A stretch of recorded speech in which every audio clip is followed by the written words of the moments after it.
Si on me demandait de construire le PC pour architecte ultime, il ressemblerait exactement à ça. Ce monstre que vous voyez là est parfaitement taillé pour avaler de gros projets BIM, et quand je parle de gros projets, je parle de sites entiers couvrant plusieurs hectares. Il est également parfaitement capable de gérer des rendus 3D en temps réel de scènes ultra détaillées, faire de la réalité virtuelle de façon totalement fluide et même faire tourner de gros modèles d'intelligence artificielle, le tout en local. Et bien sûr, tout ceci sans le moindre ralentissement. Mais soyons clairs, 95% des architectes n'auront pas besoin d'une telle bête. Bon, en même temps, elle coûte littéralement un rein, comme vous allez le voir dans la vidéo. Si vous envisagez de monter un PC comme celui-ci ou êtes simplement curieux de voir ce qui se cache sous le capot, eh bien, restez avec moi. Comme d'habitude sur cette chaîne, pas trop de blabla, on rentre directement dans le vif du sujet.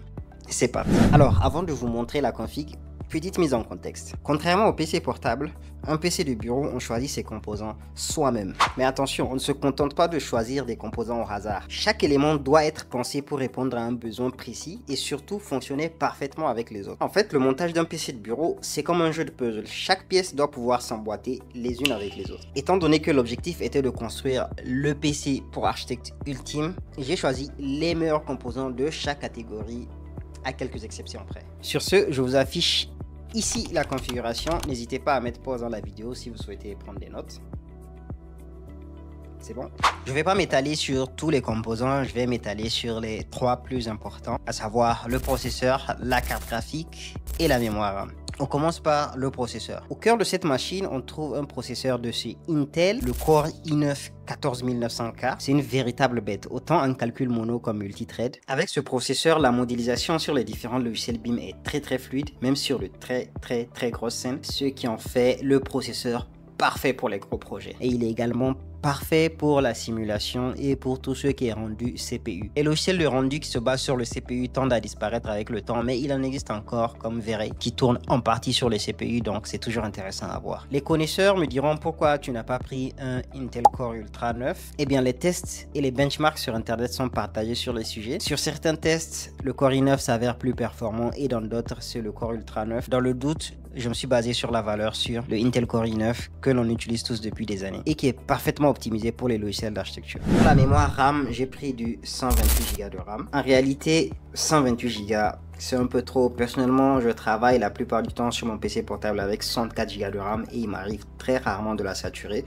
Donc avec 128 Go de RAM, on est large. Et la RAM, ce n'est pas que sa quantité, il y a aussi d'autres détails techniques comme la fréquence, la latence, le XMP, mais j'ai pas envie de vous embrouiller de détails techniques. Pour ce qui est des modèles que j'ai choisis, c'est les Kingston Fury Beast DDR5 cadencés à 6000 MHz. Je vous mettrai les liens dans la description. On passe enfin à la pièce maîtresse de notre setup.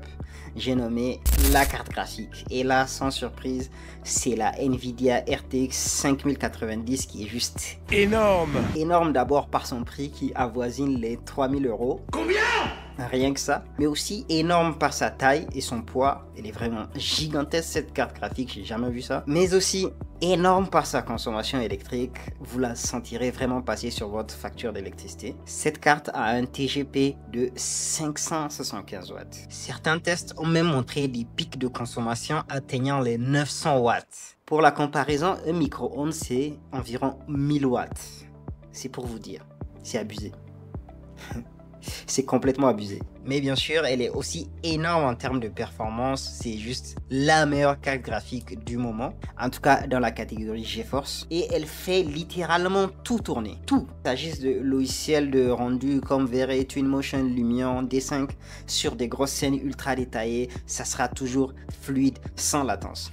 Elle est également parfaite pour la réalité virtuelle. La réalité virtuelle, ça pompe énormément de puissance et vous avez vraiment besoin d'une carte qui envoie. Et c'est bien le cas de cette RTX 5090. Et enfin, pour faire tourner de l'IA en local, c'est juste parfait. J'arrive à générer des images très rapidement et ceci en local, de même que des modèles 3D, mais aussi des vidéos. Je vous ferai un petit test comparatif tout à l'heure. Vous allez voir, c'est juste impressionnant. Cette carte graphique coûte un bras, mais honnêtement il y a de la performance derrière, ça rien à dire. Le modèle que je possède, c'est la Gaming Trio de chez MSI, sa version overclocked. Je vous mettrai le lien dans la description. Pour les autres composants, on va les survoler très rapidement. Tout d'abord, la carte mère qui est la Z790 Carbone de chez MSI, une excellente carte mère qui fait le taf, rien à dire. Côté SSD, il y en a deux, tous deux de Gen 4, un de 2 Tera et un autre de 4 Tera, ce qui nous fait un total de 6 Tera. Au moment où vous allez voir cette vidéo, peut-être que le prix des SSD Gen 5 sera revenu à un prix raisonnable. Pour votre config, je vous conseillerais d'aller sur des SSD de 5e génération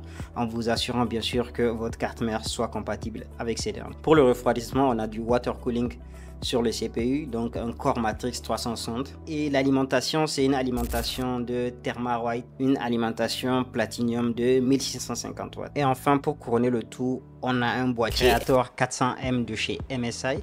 Un boîtier que j'aime bien pour sa sobriété, mais aussi pour sa ventilation passive. Vu que la configuration est plutôt balèze, il fallait un boîtier qui est à la fois volumineux et bien aéré, et c'est tout à fait le cas de ce boîtier. Voilà, c'est tout pour la fiche technique. Je vais passer à la démonstration. Mais avant, si vous aimez cette vidéo, n'hésitez pas à liker ou à vous abonner. Ça me ferait extrêmement plaisir. Merci d'avance. Sur ce, passons à la démonstration. Alors, pour ce qui est d'Archicad, je suis sur un projet bien massif là. Malheureusement, pour des raisons de confidentialité, je peux pas vous le montrer. Donc, je vais quand même vous montrer ce petit extrait avec un projet de démo. La navigation est vraiment très fluide. Il n'y a aucune latence, ce qui est vraiment attendu d'un PC de ce niveau-là. C'est pareil sur D5 Render ou encore Lumion que j'ai testé sur des projets d'envergure. Des projets urbains qui ont tendance à donner du mal aux machines, mais là, ça tourne très bien. C'est extrêmement fluide. On sent que la carte graphique est vraiment à l'aise dans cet exercice. En même temps, c'est normal vu son prix. Côté IA, j'arrive à faire tourner ChatGPT en local sans aucun problème en utilisant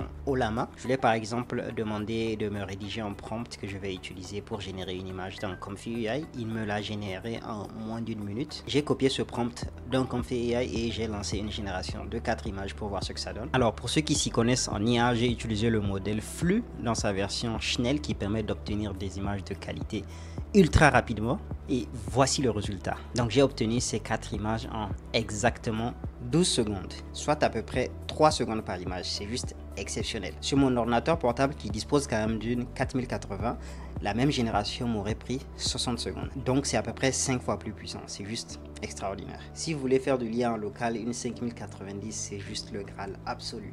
Alors, on termine avec le prix. Combien cette tour m'a coûté? Ah bien, on est aux alentours de 6 000 €.